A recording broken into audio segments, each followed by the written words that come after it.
Bonsoir à tous. Votre message de ce soir s'intitule « Acquérir des habitudes de santé fiables ». Tony entra dans notre nouveau bureau en fauteuil roulant. Ma famille et moi venions de rentrer de notre service de 8 ans à la clinique adventiste de Graham et j'avais commencé une pratique de médecine interne dans l'Oklahoma. Je me demandais pourquoi Tony, une nouvelle patiente souffrant de diabète de type 2, se trouvait en fauteuil roulant. Mesurant 1,60 m, elle pesait 147 kg, plus que ses genoux ne pouvaient porter. Lorsque je la vis pour la première fois, sa pression artérielle était de 180 sur 90. Elle aurait dû être inférieure ou égale à 120 sur 80. Elle ne pouvait payer qu'un des 2 médicaments prescrits pour la pression artérielle. Elle prenait aussi des statines qui abaissaient son taux de cholestérol à 200, le niveau moyen en Amérique. Malheureusement, cette moyenne n'est pas idéale car elle comporte encore un risque considérable. Pour contrôler sa glycémie, elle s'injectait 44 unités d'insuline par jour. J'aurais pu lui dire que le diabète est une question de génétique, qu'il n'y a rien à faire, sinon ajuster ses médicaments et attendre d'autres complications, telles qu'une crise cardiaque, un AVC, une insuffisance rénale ou une accumulation, et qu'elle était condamnée à porter ce fardeau pour le reste de sa vie. Je choisis plutôt de lui parler du plan de Dieu pour un corps en bonne santé qui peut souvent éliminer le besoin de médicaments ou le réduire dans une grande mesure. Les composants du plan diététique furent définis dans le Jardin d'Éden lorsque Dieu dit « Je vous donne toute herbe à graines sur toute la surface de la terre, ainsi que tout arbre portant des fruits avec pépins ou noyaux. Ce sera votre nourriture. » Genèse 1, verset 29. Je l'ai invité à commencer par un régime totalement végétarien qui éliminait aussi les huiles. La raison d'être de cette approche diététique sans huile pour les personnes souffrant de diabète est fondée sur la science. En 1973, à l'Université de Kentucky, le docteur James Anderson donna à des individus minces et en bonne santé 500 grammes de sucre par jour avec seulement 5% de calories provenant de matières grasses. Au bout de 11 semaines, il n'y avait parmi ces sujets pas même un diabétique ou prédiabétique. Nous vous rappelons que ce régime à taux de sucre n'est pas recommandé. Cependant, lorsqu'on prescrivit à des sujets un régime riche en graisse, c'est-à-dire 65% de calories provenant de matières grasses, en moins de 2 semaines, ce régime produisit des prédiabétiques. Lorsque nous consommons des hydrates de carbone, la glycémie augmente et le pancréas le sent et relâche de l'insuline, qui se déplace vers les récepteurs d'insuline sur les cellules, qu'on appelle les trous de la serrure. L'insuline ouvre les portes du sucre vers les cellules, permettant au sucre d'entrer et d'être utilisé. Lorsqu'on consomme certaines graisses, elles bouchent les trous des serrures et empêchent l'insuline d'ouvrir les portes du sucre. Le résultat s'appelle la résistance à l'insuline. Le pancréas vient à bout initialement en relâchant plus d'insuline, mais à la longue, il se fatigue et devient incapable de surmonter cette résistance. La glycémie augmente pour atteindre les niveaux de prédiabète et de diabète. Des études récentes suggèrent que ce sont les graisses oxydées qui sont la cause de ce problème. Par exemple, l'huile extraite d'olive non accompagnée de glutathione, l'oxydant de l'olive, puis exposé à l'air. Ceci donne une nouvelle signification à ce commentaire d'Ellen White. Les olives contiennent une huile bien préférable à la graisse animale, tiré de Conseils sur la nutrition et les aliments, page 416. La graisse végétale dans son état naturel, dans les fruits à coque, les graines, les olives ou les avocats, est non oxydée. En 1927, le docteur James Shirley Sweeney pensait qu'il pouvait donner le diabète à des étudiants en médecine avec un changement de régime. Il leur donna un régime riche en glucides avec du sucre, des bonbons, des pâtisseries, du pain blanc, du sirop, des pommes de terre cuites au four, des bananes, du riz et des flocons d'avoine. Au bout de 2 jours, le test d'hyperglycémie provoqué ne montrait ni diabète ni prédiabète. Il donna à un autre groupe un régime riche en graisse, huile d'olive, de beurre, de mayonnaise, fête jaune d'œuf et 20% de crème pendant 2 jours. Le test d'hyperglycémie provoqué chez 4 d'entre eux révéla le prédiabète et les 2 autres étaient devenus diabétiques. Cette étude fut l'une des premières à suggérer que l'hyperglycémie se manifeste en réaction à une quantité croissante de graisses alimentaires et des hydrates de carbone, et pas seulement d'hydrates de carbone seuls. L'issue d'une maladie est souvent liée à d'autres. Ce ne fut donc pas une surprise que Tony ait de multiples problèmes de santé. La résistance à l'insuline est un facteur de risque non seulement pour le prédiabète et le diabète de type 2, mais aussi pour l'obésité, l'hypertension, des taux élevés de triglycérides, c'est-à-dire la graisse dans le sang, et des taux bas de HDL, c'est-à-dire le bon cholestérol. Tout patient ayant 3 ou plus de ces caractéristiques est diagnostiqué comme ayant le syndrome de résistance à l'insuline. La production élevée de l'insuline par le pancréas peut maintenir la glycémie à jeun en dessous du niveau du diabète pendant des années, mais au prix de l'accumulation de graisse, surtout à l'intérieur et autour des organes internes.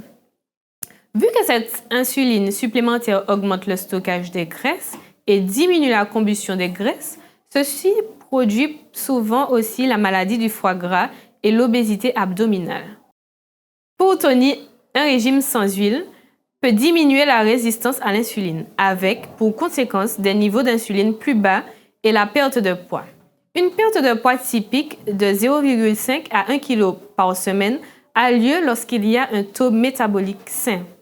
De plus, sauter le repas du soir, populairement connu aujourd'hui sous le nom de jeûne intermittent, tout en ne diminuant pas le total quotidien des calories, augmenterait le temps entre chaque repas lorsque se passe la combustion des graisses, produisant une perte de poids plus régulière et une réduction des dépôts de graisse dans le foie.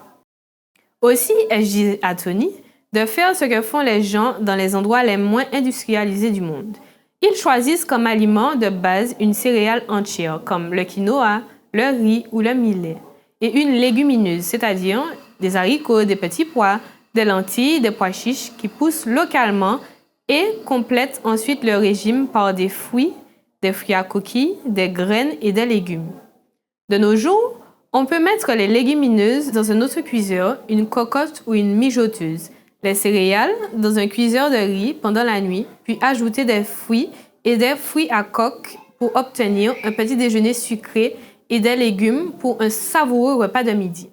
Une céréale bien cuite ou un fruit est un repas du soir facilement digéré si l'on prend un troisième repas. Tony a accepté ce nouveau régime pour sa simplicité, son accessibilité et son aspect pratique. Mais serait-il difficile de maintenir un tel plan? Beaucoup disent que oui. Une étude publiée dans le journal of American Medical Association le 5 janvier 2005 a attesté de la difficulté d'accepter ce régime. Après que des individus aient été formés pour suivre l'un de ces 4 régimes différents, et après avoir vu les avantages et les inconvénients de chacun, les chercheurs ont demandé plus tard, sur une échelle de 1 à 10, où en êtes-vous? Au bout de 3 mois, personne ne dépassait la moyenne de 5 sur 10. Et au bout de 6 mois, personne ne dépassait 4 sur 10. Pourquoi cet échec s'ils connaissaient les bienfaits de ces régimes? Je suis sûre que vous avez deviné. Il leur manquait la force d'aller jusqu'au bout. Pourquoi? En excluant les myriades d'autres raisons de ne pas se soumettre à des instructions diététiques raisonnables, la Bible dit: en effet, tout comme par la désobéissance d'un seul homme, beaucoup ont été rendus pécheurs. Beaucoup sont rendus justes par l'obéissance d'un seul. Romains 5, verset 19. La chute d'Adam a corrompu sa nature, qu'il nous a transmise à nous, ses enfants. Nous sentons tous maintenant cette tendance à faire le mal, que Paul décrit comme la loi du péché qui est dans mes membres. Romains 7, verset 23. Le mot loi, ici, pourrait signifier la force ou la puissance, comme dans la loi de la gravité. Cependant, la plupart d'entre nous ont aussi la volonté de faire le bien, comme le dit Paul, j'ai la volonté de faire le bien. Romains 7, verset 18. Il appelle cette volonté la loi de mon intelligence. Que se passe-t-il lorsque ces 2 lois ou forces se heurtent? Mais je constate qu'il y a dans mes membres une autre loi. Elle lutte contre la loi de mon intelligence et me rend prisonnier de la loi du péché qui est dans mes membres. Romains 7, verset 23. Il en résulte que nous pouvons remporter des victoires occasionnelles, mais la loi du péché remporte finalement la victoire si la bataille ne se passe qu'entre ces 2 lois ou forces opposées. Paul s'écrie: « Malheureux être humain que je suis, Qui me délivrera de ce corps de mort? Romains 7, verset 24. Quelle est la solution de Dieu à notre situation désespérée? Mais voici comment Dieu prouve son amour envers nous alors que nous étions encore des pécheurs. Christ est mort pour nous. Sa mort acheta deux dons, la vie éternelle et une troisième loi ou force appelée la loi de l'Esprit qui donne la vie en Jésus-Christ. Romains 8, verset 2. Il n'y a donc maintenant aucune condamnation pour ceux qui sont en Jésus-Christ, qui ne vivent pas conformément à leur nature propre, mais conformément à l'Esprit. En effet, la loi de l'Esprit qui donne la vie en Jésus-Christ m'a libéré de la loi du péché et de la mort. Romains 8, versets 1 à 2. L'Esprit qui donne la vie fait allusion au Saint-Esprit et la loi de l'Esprit qui donne la vie est la puissance que le Saint-Esprit donne la vie. Lorsque cette troisième loi ou force est associée à la loi de mon esprit, c'est-à-dire la volonté, elle produit la victoire sur la loi du péché dans mes membres, comme Paul le décrit. Pour en faire l'expérience, nous devons chaque jour inviter le Saint-Esprit dans notre vie, Luc 11, verset 13, et accepter sa direction.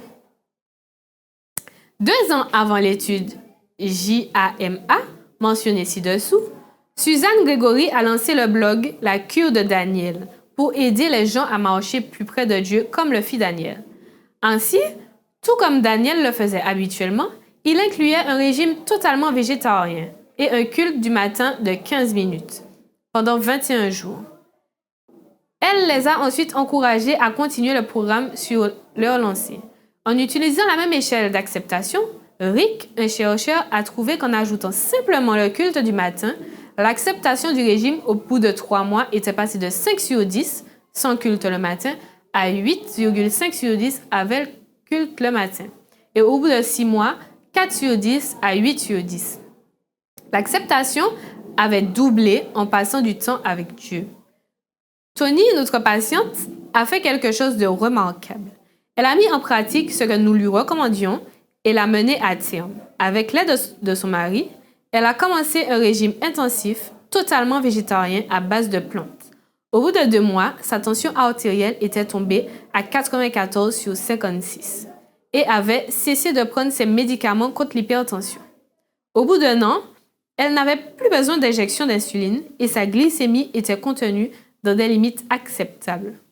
Au bout de 2 ans, son poids était tombé de 162 à 102 kg, environ 0,5 kg par semaine, sans aucune restriction imposée de calories et sans aucun exercice spécial, alors qu'elle était en fauteuil roulant. Son poids ayant diminué, son chirurgien orthopédiste a pu alors la considérer comme une candidate à une opération bilatérale de remplacement du genou. Elle a même recommencé à marcher après son opération. Au lieu d'aller de mal en pire, elle allait en réalité mieux. Voulez-vous devenir un meilleur gestionnaire de votre corps? Envisagez sérieusement d'adopter un régime riche en aliments totalement végétaux, tels que les légumineuses, des céréales, des fruits à coquilles, des légumes, et d'éliminer les huiles, la viande et les produits laitiers, et les aliments ultra transformés et contenant des sucres ajoutés. Rappelez-vous d'incorporer et d'intégrer d'autres éléments d'un mode de vie sain et de ne pas simplement vous concentrer sur un seul problème ou symptôme de santé. Vous êtes une personne entière. Assurez-vous que vos nouvelles habitudes soient simples, accessibles et faciles à mettre en pratique. Par-dessus tout, vous pouvez trouver la force d'y rester fidèle avec un plan de culte matinal quotidien pour obtenir le pouvoir de changer et la direction du Saint-Esprit. Mon engagement de ce soir pour établir une nouvelle habitude saine, pour mieux servir le Seigneur avec mon esprit, est de changer pour de nouvelles habitudes saines, de devenir un meilleur gestionnaire de mon corps et de mettre en place un plan de culte matinal quotidien. Pour clôturer ce moment de partage, je vous invite à incliner la tête et nous allons prier ensemble. Éternel Dieu notre Père, te disons merci pour le bon début de semaine que tu nous as permis de passer sur ta divine protection. Nous te demandons, Seigneur, de nous accorder ton Esprit Saint afin d'établir une nouvelle habitude saine pour mieux te servir. Amen. Nous vous donnons rendez-vous demain soir à la même heure pour un nouveau message.